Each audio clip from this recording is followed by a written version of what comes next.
January 91, the Iraqis began launching Scud missiles on Israel. If Israel had retaliated, it would have been politically impossible for the coalition Arab forces to remain in the war. The Western alliance against Iraq would have disintegrated. The SAS were tasked to go deep behind enemy lines, locate the Scuds and take them out. Failure might have given victory to Saddam Hussein. They would cross the border in strength, fully armed, fully tooled up, maximum ammunition. They would then search until they located a mobile Scud position. They would drive in, guns blazing, destroy it, drive off into the night.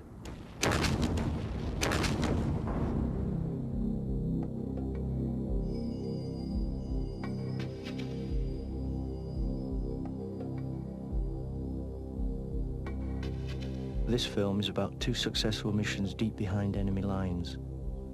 Young Trooper Matt's story. The first mission is about the first shot fired in anger on the ground in the Gulf War. The first kill. White-eyed, up close.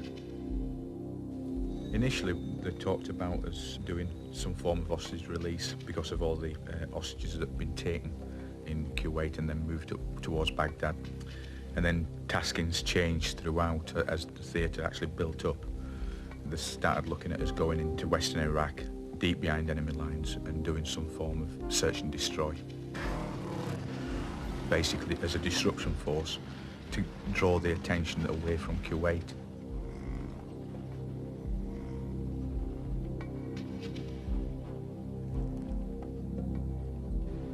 There was very limited information on the enemy that was going to bump into, even though they said that it could be substantial. We just went out there basically and just see who we'd come across. We knew that we were better than anybody that we were going to come across. So I think that's where our professionalism then clicked in. It was a mixture of terrains. I can't ever remember coming across any sort of desert environment like sand, like you saw on the people saw on the TVs. It was very, very rugged terrain.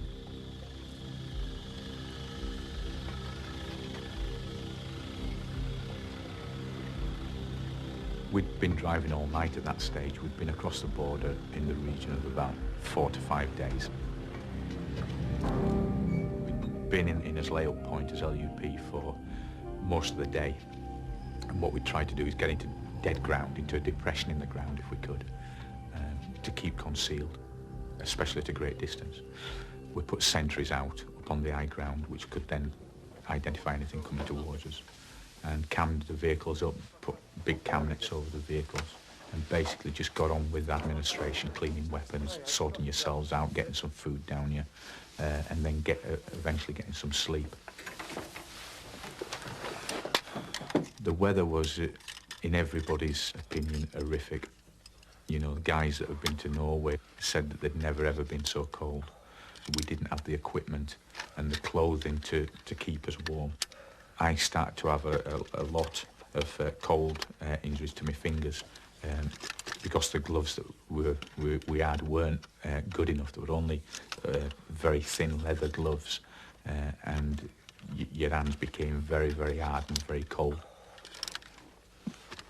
As the time progressed, the skin around my fingernails started to crack on all my fingers and both thumbs, which caused a lot of pain, especially as it got colder in the night. So what we were having to do was wrap socks round, cut holes in socks and put socks over his hands.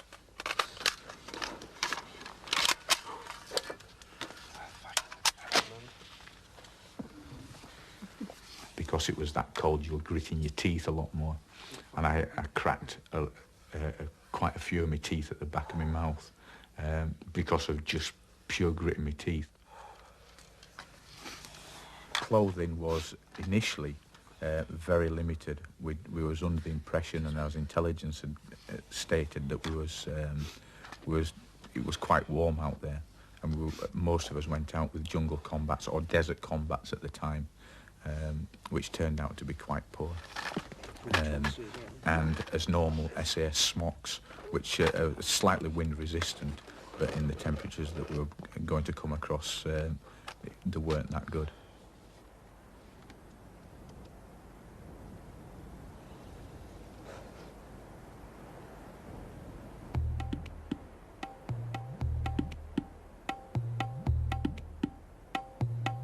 At about 3 o'clock that afternoon, one of the sentries that was on high ground pointed across to down the wadi.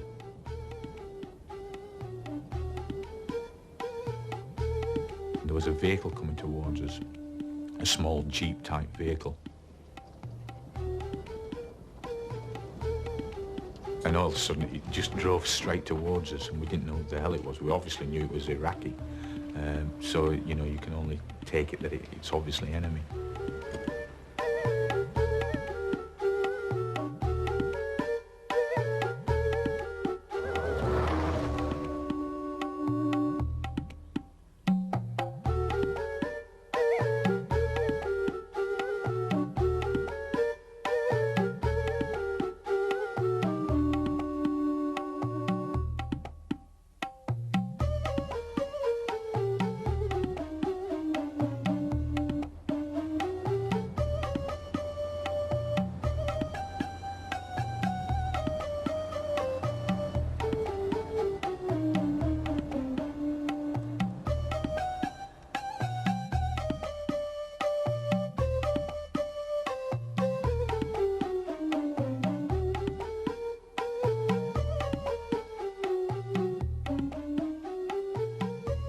Because the immediate shock that, Jesus, there's a vehicle coming towards us,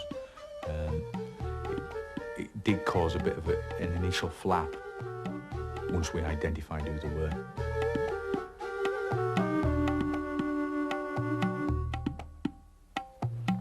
Some fuckers coming! Come on.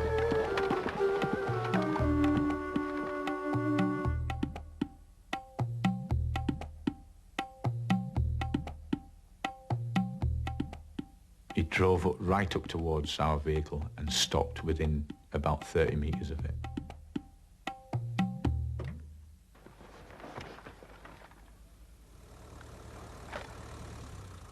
The driver got out, the commander got out, and 2 guys stayed in the back. And we was all under the cam net, getting ready to let these guys have it. And as he came towards us, I thought, Jesus, I'm going to kill this bloke. And, you know, the first kill.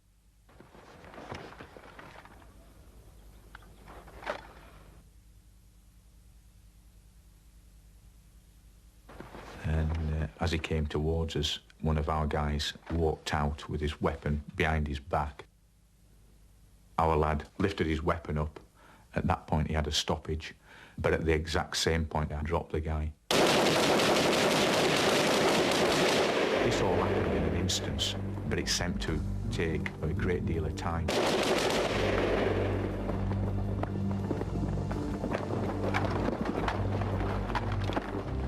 Keep him down! Bastard's been hit! Shmag him now! Shmag him!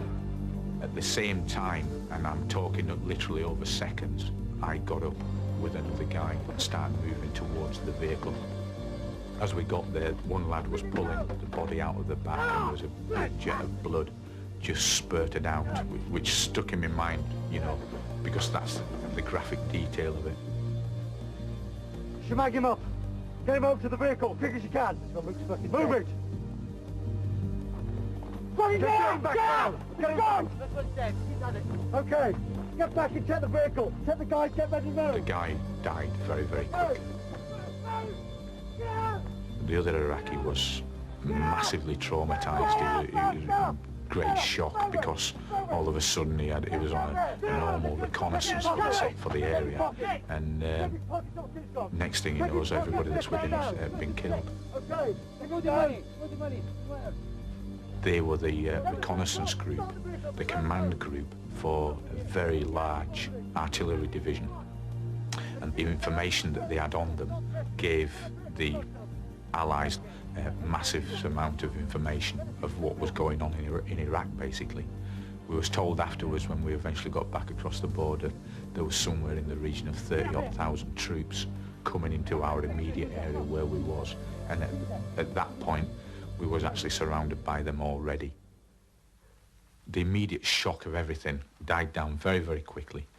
We realised we'd got 3 bodies, we'd got a prisoner of war, we'd got a vehicle, deniable operation. What the hell do we do with it?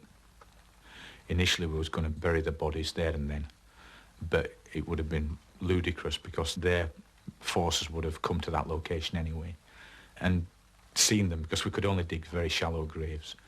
So we got the prisoner, threw him on the MSV, and the bodies, we threw them back in their own vehicle, and one of our lads volunteered to drive the vehicle, and he had an ulterior motive in doing so, because this was a covered vehicle. It had a roof, but it also had a heater, and the intention was that we would take the vehicle with us. We then bugged out, as we call it, and moved away from the location, but heading the opposite direction to what they came from.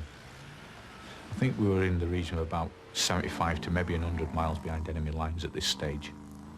Throughout that night was quite a nightmare, because we were surrounded by a massive force, and the intention was that an helicopter would come in that night, take the bodies, the vehicle, and the prisoner of war.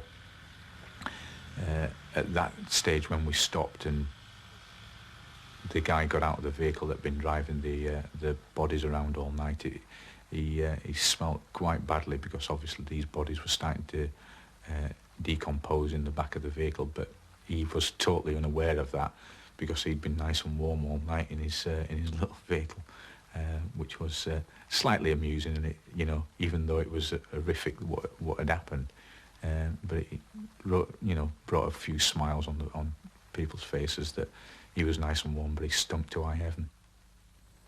The helicopter came in when it was dark, and they would fly at ultra low level, literally 10 or 15 feet off